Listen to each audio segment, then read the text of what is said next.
Shalom, Patreon. Bear Engine asked, family with special medical provisions and knowing they will die soon after SHTF. How to emotionally, mentally prepare for that and help other family members get through that. I've talked about this before. We've talked about this before. But we're going to talk about it again. So let me preface this conversation by saying that my mom has a very unique medical condition. She has no adrenal glands. So basically she has no endocrine system. She's highly medicated. 21 years ago, she was told, after having an operation at the National Institute of Health in Bethesda, Maryland, of which there were 714 doctors in attendance to watch the operation, she was told she had approximately 1 year to live. By the grace of the Most High, she's still here. Part of that is mindset, because I told my mom then and I meant it and I still mean it now. If you think you have a year to live, you do. Part of that, the biggest part of that, is the Father working miracles. A lot of times people look for the big gigantic miracles and they don't see the everyday miracles in front of them, like somebody who's 20 years past their death sentence, medically speaking. But because my mom is highly medically dependent, we know, and we have known forever, for 2 decades, that if things get sideways, we've only got so much good time with Grandma. I got something stuck in my eye. For real. This isn't like I'm not tearing up. I actually have something stuck in my eye. And so, also by the hand of the Father, my mom has now gone from a 30-day stockpile of medicine to, I think, 6 months. So she's increased her longevity from 1 month to 6 months. But we know that after she takes that last pill, one of two things is going to happen. She's going to die pretty quick, or the Father's going to work another miracle. So, because of that, I have been mentally compartmentalizing that for 2 decades. And B, we've had serious conversation about, Ma, what do you want your last days to look like? And short answer, she wants to be around people who loves her. So, what thoughts do you have on this?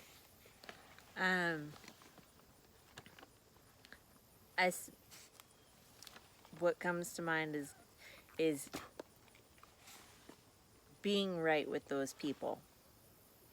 Like, if there's stuff you're holding on to, you need to get it out.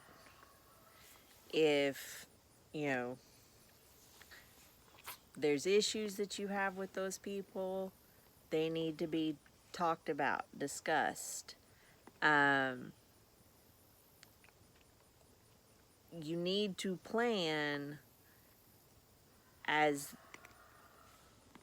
just like, it's like with your, grandparents getting older, or your parents getting older. Like, you want to have things kind of set in place. Like, what are your wishes? Mm-hmm. Like, what do you want to have done? Nobody likes talking about it because it sucks. It's death. It means you're not here anymore. But it needs to be brought up. And especially if you're talking about people that have conditions like T's mom, or if they have to have, some sort of medical intervention in order to be around, like they have to have oxygen Or or insulin. or insulin. Um, those are Or an EpiPen. Benadryl, baby. Go ahead. but those are things that need to be kind of already in discussion. And but part of, your family being right, you being right when that person does pass, if something happens, is you gotta be able to let them go peacefully in your heart. So if there's stuff that you're holding on to, you gotta let it go, or gotta take the time now to talk to them about it. um, Death is never an easy discussion. We've talked about we've talked about death a lot with questions, whether it's, personal issues of somebody not being able to do the things, or dealing with others passing.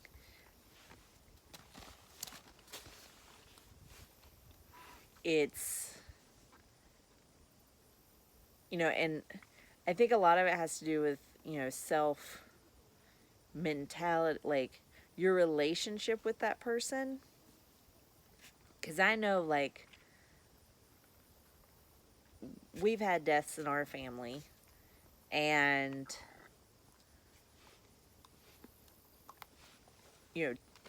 I'd say two of them I've gotten really, like, they really affected me because they were people that I was really, really close with.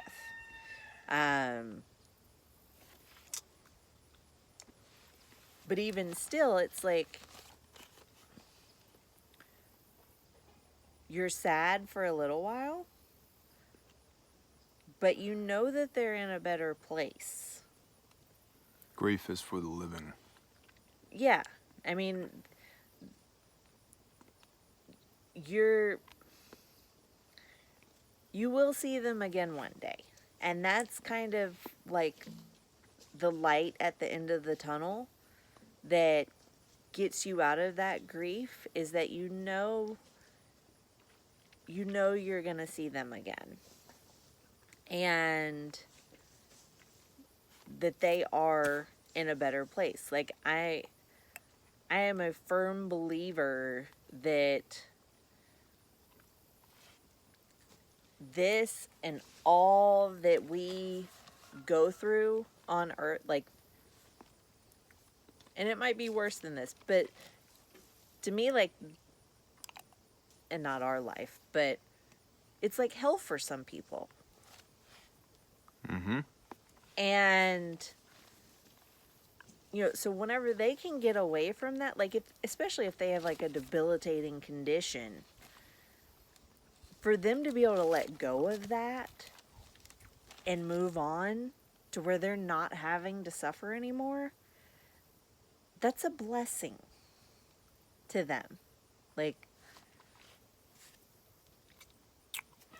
I think it's about having the appropriate coping mechanisms as a survivor, and understanding that in this instance, this is a death that we know is coming. And if this is a death that we know is coming, how do we honor the life of that person to the best of our ability and be completely unafraid, be bold, have right. those conversations. Ma, what do you want your last 6 months on earth to look like? How, as a son, do I do that best for you? Right? within reason to the best of my ability, right? And so, you know, my mom suffers now, and when she goes home, I love the Old Testament phrase in Hebrew. It says, gathered to her people. When she is gathered to her people, everybody waiting for her on the other side, she'll no longer be in pain. Doesn't mean that she's looking to accelerate the process now, right? She's not, you know, looking to end her life. But when she does pass on and is gathered to her people, we will grieve the loss of her selfishly because she's no longer here. But the fact of the matter is, she's right where the Father wants her to be. Otherwise, she wouldn't be there. Right. And so, for us, you know, let's see here.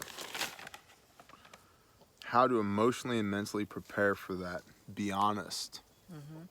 And like Hominy said, I can never, like Hommy, like you said,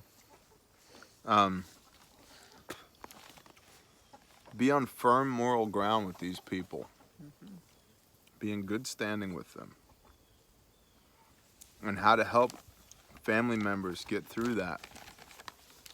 I'm reminded of Jordan Peterson, 12 Rules for Life. Be the best person at your father's funeral, paraphrasing. That means, to paraphrase, having enough honesty and integrity and content of character that people can depend on you in hard times. And so, do that. Yeah, I was gonna say just be there for them, and I'll add this: you need to be really careful though with grief. That if you lose somebody who's close to you, and you take the burden of everybody else onto your shoulders and you don't grieve properly, it will eat you up inside. I have a friend who's going through this, the loss of a child recently, and you have to take the time to grieve yourself as well as support everybody else who's going through the same thing. The how to do that, it's 8,700 pages typed out. But it can be summed up in do the right thing for you and for everybody else. And don't let fear enter into the equation. Just be really honest with yourself and with everybody else.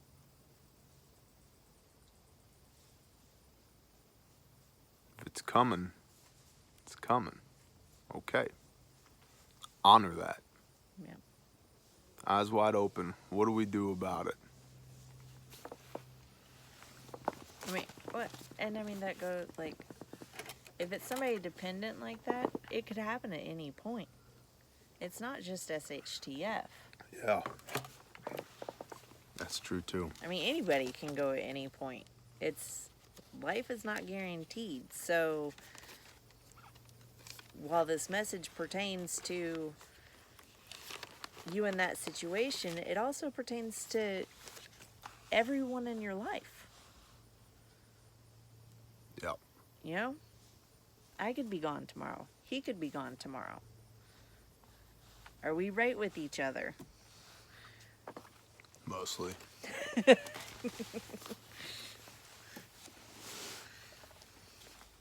But don't just take that advice for... Right. It's more broad and applicable than SHTF. Yeah, because I think that's why when we do lose people suddenly, it affects us so hard because we have things we wanted to say to them. We have, issues that we hadn't gotten over yet, and Unresolved. and like you have to live your life that way, that you don't let that stuff continue. You've got to, with everyone that you have to work that stuff out and get right with yourself and with your Father. Amen. Amen. Shalom. Shalom.